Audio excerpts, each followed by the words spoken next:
everyone. Well, as you can tell, we're back in Brooklyn, and that means our amazing assistant Molly is with us, and we have an additional assistant, Alice. And let the story begin. All right. Oh, it's a great story for Brooklyn. It's the Brooklyn Bailey, the missing dog. Yeah, it's a little bit sad, but it's a happy ending. Very good. Very good. That's what we all want, right? Monday started out like most mornings with Bailey, the dog, licking Yotam to wake him up. Oh, Yotam got out of bed and he took Bailey to wake up his big brother. Then they all went downstairs to eat breakfast with Ima. They had had Bailey for almost a year, and she was Yotam's favorite. He thought about her all day long. He and Emil liked to roll around with her on the rug and toss her a sloppy old pink ball. Well, every morning after breakfast, before Ima and the boys went to school, Yotam and Ima would take Bailey to Henry's Local. Yotam would wait outside with Bailey while Ima ordered a latte. Through the windows, Yotam saw his friend Mason and Mason's mom waiting online. He wanted to say hi, but he knew the dogs were not allowed inside. So he tied Bailey's leash to a metal chair. He was just saying hello when he heard something outside. A woman with a long coat brushed against Bailey's chair, and Bailey jumped. The chair toppled over with a clatter, and Bailey leaped at the noise, and he bolted down the street, dragging the chair behind her. Oh no. Ima and Yotam raced outside after Bailey. Bailey, Bailey, he shouted, come back. But Bailey didn't come back. Oh, the louder the chair crashed, the faster Bailey ran, and the faster Bailey ran, the louder the chair crashed. Bailey and the chair crossed Henry Street. Weaving between cars, Ima grabbed Yotam's arm and they crossed Henry Street, weaving between the cars. Suddenly Yotam saw Bailey stop. The chair had caught on a fence and Bailey couldn't run. Trying to be quiet so he wouldn't frighten Bailey, Yotam got closer and closer. But Bailey yanked her pink harness with its leash and kept running.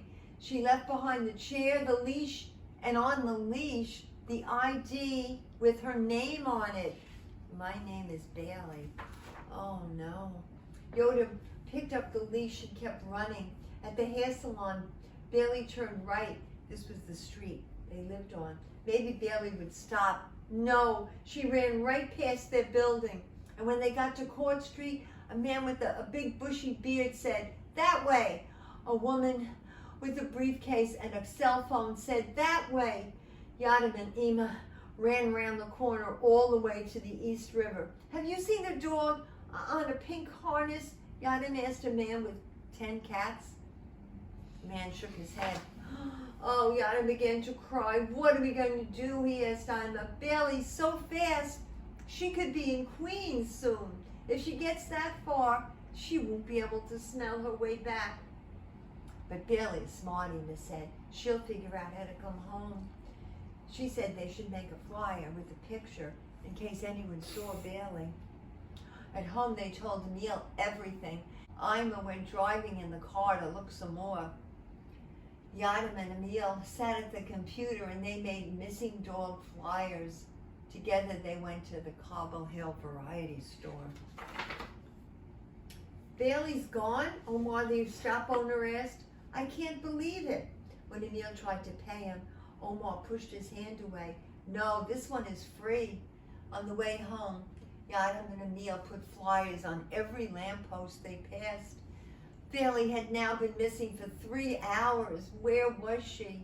Was she fighting a pack of rowdy stray dogs in an alley filled with garbage cans? Oh, he wished he could stroke her golden fur and tell her that everything would be all right. My dog Butternut went missing when I was your age, the teacher said. And he came back, Izzy said.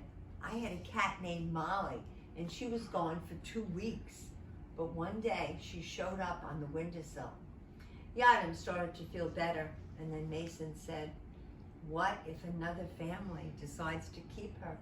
Yadam didn't talk about Bailey anymore. Oh no. Oh, when the boys were in school, Ima spent all day hanging missing dog signs with a picture of Bailey on the pink harness.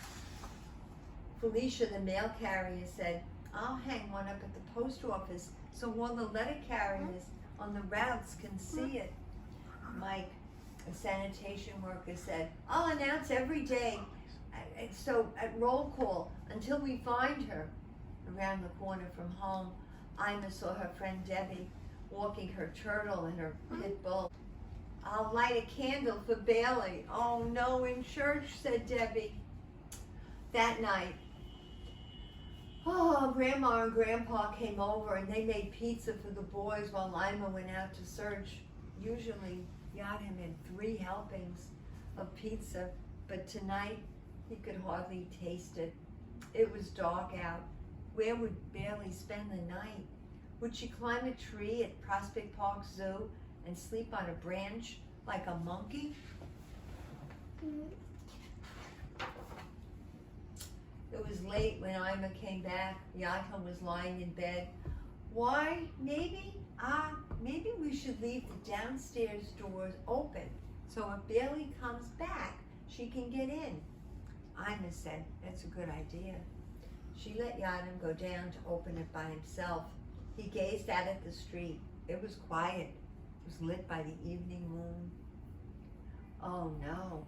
The next day when Yadam came back from school, Ima said, "I got a call from a man who saw Bailey on Tillery Street and she was headed toward Manhattan Bridge." That made Yadam nervous. Tillery had 3 lanes of traffic on each side. Look at that, honey. If Bailey tried to cross it, he didn't want to think about it. But she made it across, Ima said. She saw her at Nevin Street. And a grass. Yeah, that corner was only a few blocks away. Maybe Bailey was trying to come home. The second night without Bailey, Yadam wanted to leave the door open again. But Ima said the neighbors might get angry. In the middle of the night, Yadam had a dream that Bailey was sitting on the front stoop, panting. He decided to go downstairs, just in case the dream was real. He thought he heard a clicking noise outside, but when he opened the door, there was nothing there. Oh, the next morning, when he stepped outside, he saw a pile of poop. Oh no, right in the middle of the sidewalk.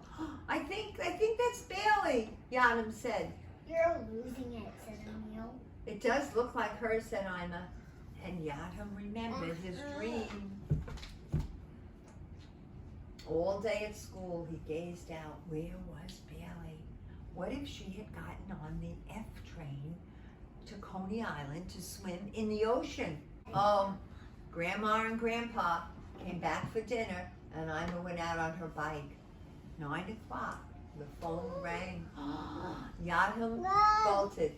"Someone just saw Bailey down near DeGraw Street," Ima said. "Go downstairs right away." Everyone raced down the stairs, but Yadam was first. He threw open the front door, and guess what? There was Bailey. She was panting. Oh, and one of her paws was bleeding. He wrapped his arms around her and held her by the harness so she couldn't get away. Then Ima was there climbing off her bike. Everyone got together in a big crying, laughing hug. The next day after school, Bailey had been taken care of and everything looked good. And then Yadam had an idea. They'd have a welcome home party for Bailey. So he and Emil and Ima walked all around the neighborhood. They replaced the missing dog signs with Bailey came home signs. What a great thought. And invited everyone to a party. There were treats for the dogs and cupcakes and hot chocolate for the adults and the humans. Bailey wore booties from the vet. Everybody was there. Ow. Oh, I guess it's so happy that we're all together. You'd never know. They'd never know what Bailey had done all those missing nights. But now they knew where she'd be sleeping tonight. It would be home, the best place of all. Okay, thank you everybody. Thank you cameraman Dan. Thank you assistant Alice. Thank you our marvelous, amazing assistant Molly. And remember, we love you all.